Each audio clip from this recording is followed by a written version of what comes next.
I'm going to read 1 Samuel 6.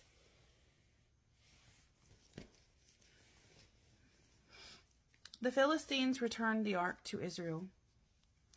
When the ark of the Lord had been in Philistine territory 7 months, the Philistines called for the priests and the diviners and said, "What shall we do with the ark of the Lord?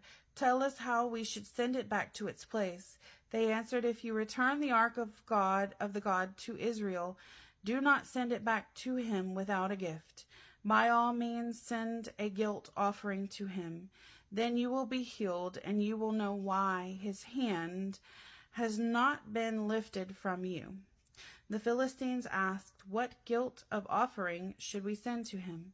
They replied, 5 gold tumors and 5 gold rats, according to the number of the Philistine rulers, because the same plague has struck both you and your rulers. Make models of the tumors and of the rats that are destroying the country, and give glory to Israel's God. Perhaps he will lift his hand from you and your gods and your land. Why do you harden your hearts as the Egyptians and Pharaohs did? When Israel's God dealt harshly with them, did they not send the Israelites out so they could go on their way?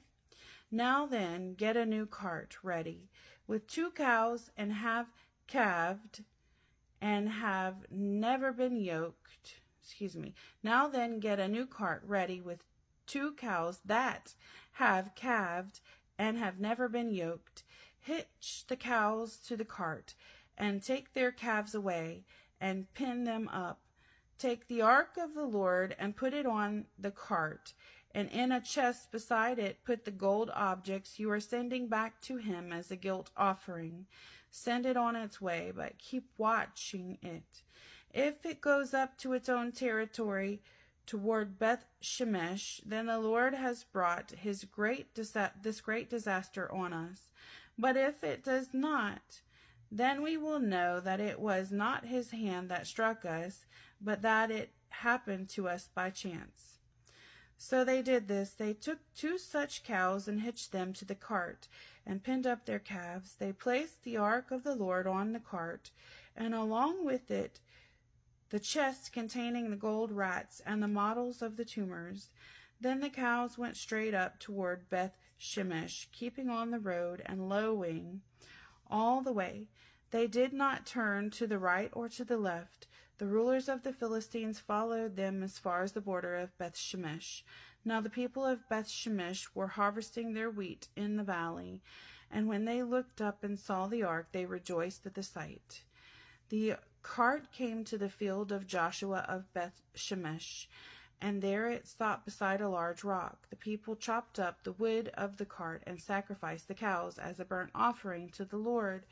The Levites took down the ark of the Lord together with the chest containing the gold objects and placed them on the large rock. On that day the people of Beth Shemesh offered burnt offerings and made sacrifices to the Lord. The 5 rulers of the Philistines saw all this and then returned that same day to Ekron. These are the gold tumors the Philistines sent as a guilt offering to the Lord, 1 each for Ashdod, Gaza, Ashkelon, Gath, and Ekron. And the number of the gold rats was according to the number of Philistine towns belonging to the 5 rulers, the fortified towns with their country villages. The large rock on which the Levites set the ark of the Lord is a witness to this day in the field of Joshua of Beth Shemesh. But God struck down some of the inhabitants of Beth Shemesh, putting 70 of them to death because they looked into the ark of the Lord. The people mourned because of the heavy blow the Lord had dealt them. And the people of Beth Shemesh asked, "Who can stand in the presence of the Lord, this holy God? To whom will the ark go up from here?" Then they sent messengers to the people of Kiriath Jearim, saying, "The Philistines have returned the ark of the Lord. Come down and take it up to your town." And that was 1 Samuel 6, verses 1 through 21.